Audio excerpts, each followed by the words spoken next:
Oui, donc bonjour à tous. Une vidéo spéciale concernant, je dirais, le cœur du réacteur où se situe le problème agricole, le fait que les paysans n'aient pas de rémunération. J'en avais déjà parlé, mais là, le thème que je vais aborder explique vraiment bien les différences de rapport de force entre nous et l'industrie agroalimentaire. Le seul titre et le seul sujet de ma vidéo aujourd'hui, c'est le conflit entre la laiterie Savencia, anciennement Groupe Bongrain, et l'organisation de producteurs Sonnenay. En effet, interprétant une décision du comité de règlement des différends commerciaux agricoles du 11 février, l'industriel Saventia, qui est le numéro un français du fromager, entre autres, hein, affirme que les relations avec l'organisation de producteurs qui s'appelle Sonnenay sont terminées. Cette dernière, une association d'organisation de producteurs, ce qu'on appelle AOP, est en conflit avec l'industriel sur la détermination du prix du lait.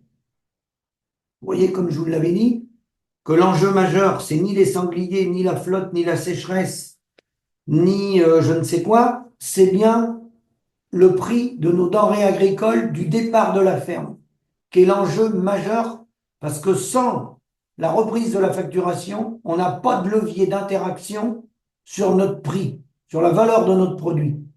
Donc, bien sûr que c'est déterminant pour la suite des opérations, puisqu'on n'a pas la facture. Sonnenay avait osé, écoutez bien, briser un tabou en assignant l'industriel en justice. Une première.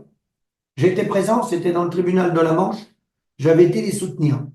En 2020, Saventia dénonce une formule de prix établie en juin 2018 pour en substituer une autre. Le 30 août 2022, le tribunal de Coutances, donc voilà, c'était au tribunal de Coutances, je me suis déplacé avec, on a fait une voiture du Maine-et-Loire, condamne le fromager à verser, écoutez bien, 26 millions d'euros au titre de la seule année 2020 aux producteurs de lait de l'organisation de producteurs qui s'appelle Sonnenay. Donc ils ont attaqué l'industriel en justice, ce qui est très très rare. Parce que pour attaquer un industriel en justice, croyez-moi qu'il faut vous accrocher. Saventia nous a fait payer de l'avoir assigné en justice. S'ensuit une guerre larvée. Le deuxième groupe, c'est le deuxième groupe, pardon, je crois que c'était le premier. Le deuxième groupe fromager français, Saventia. Alors les marques, c'est Cœur de Lion, Elévire, Caprice des Dieux, pour vous les consommateurs. Voilà ce que produit cet industriel-là. N'ayant pas renouvelé son accord cadre avec l'organisation de producteurs Sonnenay, en fin d'année dernière, les producteurs sont collectés sur une base de contrats individuels. Une médiation avait été lancée fin novembre pour 2 mois, à laquelle Sonnenay aurait mis fin, selon Saventia, avant de saisir les instances de recours. Le 30 janvier, le préfet de la Manche a mis en garde l'industriel sur un risque de non-renouvellement brutal de contrats individuels. Le représentant de l'État a rappelé l'obligation d'un préavis de 24 mois, mais à l'échéance des contrats, l'industriel propose aux producteurs de changer d'organisation de producteurs ou de laiterie. Hein. Voilà. Donc, le bras de fer, ça concerne 500 éleveurs de l'Ouest, 360 millions de litres, la principale composante de l'organisation de producteurs Sonnenay. Cette organisation de producteurs-là représente 500 millions de litres. Hein. Le président de Sonnenay, Nicolas Bernatas, appelle ses adhérents à rester solidaires. Saventia a besoin de notre lait. Plus de 10% de la collecte française de Saventia, précise Nicolas Bernatas, espère le soutien des pouvoirs publics et un accord. On a accepté toutes leurs demandes en vue d'un accord cadre, mais Saventia nous fait payer le fait de l'avoir assigné. Alors ça, c'est l'exemple d'organisations de producteurs très courageuses, très très courageux, les gars. Attention, il faut être très courageux pour faire ça. Parce qu'il y a les représailles. En face de vous, vous avez des mastodontes. Nous, avec mon collègue Denis, on a été plusieurs fois dans les ministères saisir le médiateur au moment des grèves du lait. Donc après 2009, 2010, entre 2009 et 2015, je dirais, le médiateur qui était nommé par le gouvernement. Et le médiateur a dit que quand on avait des désaccords, lui, il disait, pourquoi pas, c'est pas normal, on n'a pas la main sur notre facture, on gère rien du tout, on est asservi à l'industrie agroalimentaire, pourquoi ne pas emmener l'industriel au tribunal? Et là, avec mon collègue, on avait fait comprendre au médiateur qu'on était dans un rapport de force déséquilibré. C'est-à-dire que l'industriel, quel qu'il soit, là c'est le groupe Saventia, mais ça peut être Lactalis, ça peut être une coopérative, hein, c'est la même chose pour les autres productions. Vous partez au tribunal contre votre industriel. L'industriel, s'il arrête de vous collecter, votre exploitation, elle est morte. C'est lui qui fait la facture, c'est lui qui gère les volumes, c'est lui qui décide de tout. D'accord. Vous allez partir en procédure contre lui, vous n'avez pas intérêt d'être tout seul. Là, c'est tout un groupe d'agriculteurs, hein. Ils sont prêts à vous dégager. Vous pouvez aller ailleurs, ils n'en ont rien à foutre. Comme de toute façon, le marché, comme il est verrouillé, ils sont dans les mêmes prix à peu près les uns et les autres, donc ils s'entendent. Il n'y a pas de concurrence sur le départ du prix du lait, départ ferme. Donc, lorsque vous allez au tribunal contre ces gens-là, vous avez intérêt d'avoir les reins solides parce qu'ils peuvent très bien suspendre la collecte et là, vous êtes mort. Et le temps du tribunal, les frais de tribunaux, s'il suspend la collecte, nous, c'est ce qu'on avait dit à l'époque au médiateur, vous voyez, c'est 2010, on est en 2025. On avait dit lequel va tenir le plus longtemps? L'agriculteur, qui n'a pas de moyens, puisqu'on tourne la plupart d'entre nous autour de 1 000 euros de prélèvement sur une carrière, des fois 1 500, mais des fois 800, de notre revenu net mensuel.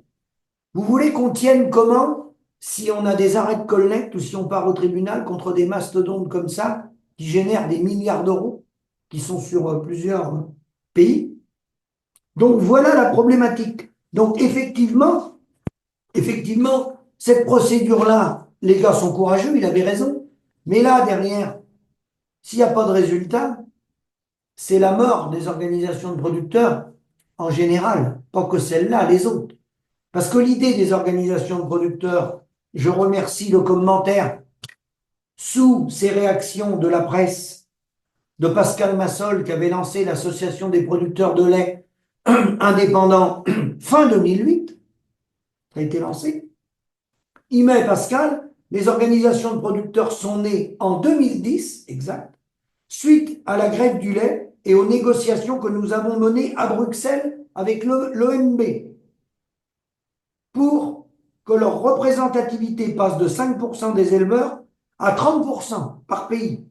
Si on rajoute la prise en compte des coûts de production, les suicides, rien de neuf depuis sur la planète agricole. Merci à l'appli et bravo à ceux qui ont fait la grève du lait. Effectivement, l'idée des organisations de producteurs, les gouvernements, aucun, je dis bien aucun gouvernement, aucun ministre de l'Agriculture, aucun chef d'État n'a été capable de légiférer pour protéger les paysans, qui sont les nourriciers et qui se suscitent sur les territoires. Aucun homme politique a eu le courage de légiférer.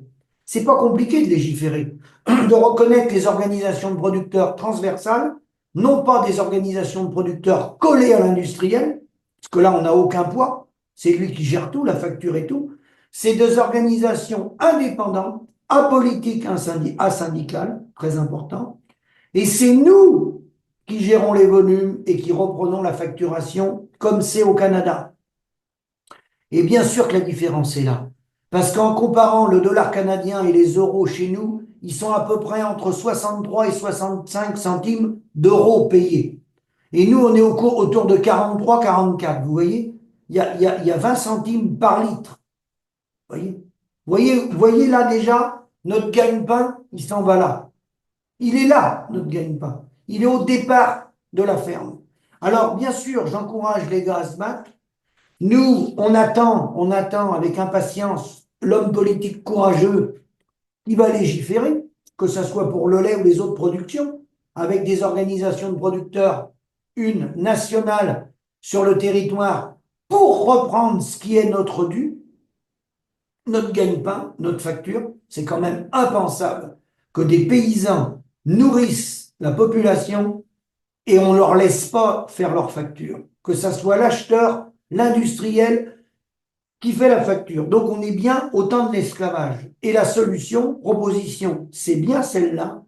C'est des organisations de producteurs indépendantes, une en lait, une en viande bovine, une en lapin, une en poulet. C'est pas compliqué. Il faut légiférer. Personne n'a le courage de faire ça. Je vous précise que non seulement c'est faisable, puisque ça existe au Canada, mais ça peut se faire au niveau européen. L'Europe peut décider de le faire pour tenir les paysans dignement, qu'il ait un salaire digne, et en plus, en même temps, avec l'organisation de producteurs, on peut protéger l'Union européenne d'une partie des importations. On fait coup double, parce qu'on gère les volumes. Et après, ce qui n'est pas traité en organisation de producteurs, eh bien, c'est de développer une agriculture vivrière, et là, on rentre en plein dans les PAT, projets alimentaires territoriaux. On a tout ce qu'il faut. On a le local, une agriculture à développer vivrière, les projets alimentaires territoriaux, hein, où on s'alimente localement, hein, c'est la santé, c'est la sécurité alimentaire, on coche les cases environnement, et tout ce qui est un peu plus important, qu'est le commerce au-delà des territoires, et bien là, on a les organisations de producteurs indépendantes, transversales, où l'agriculteur reprend sa facture. Et le pire de tout, on peut le prouver, c'est le cas au Canada, ça ne change rien au prix final pour le consommateur. Ah, rien. C'est juste une répartition de la valeur ajoutée sur l'ensemble de la filière. C'est tout, c'est tout. C'est simplement que là, on est des esclaves, on a perdu la main, on a perdu la main. L'industrie agroalimentaire a pillé la paysannerie et continue de piller la paysannerie. C'est ça, la situation. C'est triste, mais c'est celle-là. Donc vous comprenez bien que moi je dis qu'aujourd'hui, en lait, en conventionnel, pas en bio, en conventionnel, si on veut avoir une reconnaissance digne de ce nom et vivre comme le reste de la société, le prix de base, hein, à une virgule près, il est de 65 centimes. En conventionnel, hein, pas en bio. Hein. Est-ce que c'est réalisable? La réponse, c'est oui. Est-ce que ça existe? La réponse, c'est oui. Ça existe même en France, dans les fruitières, où ils sont payés plus que ça. Et ça existe dans un pays qui s'appelle le Canada. Et il y en a deux ou trois autres où, si on veut chercher, ça existe aussi.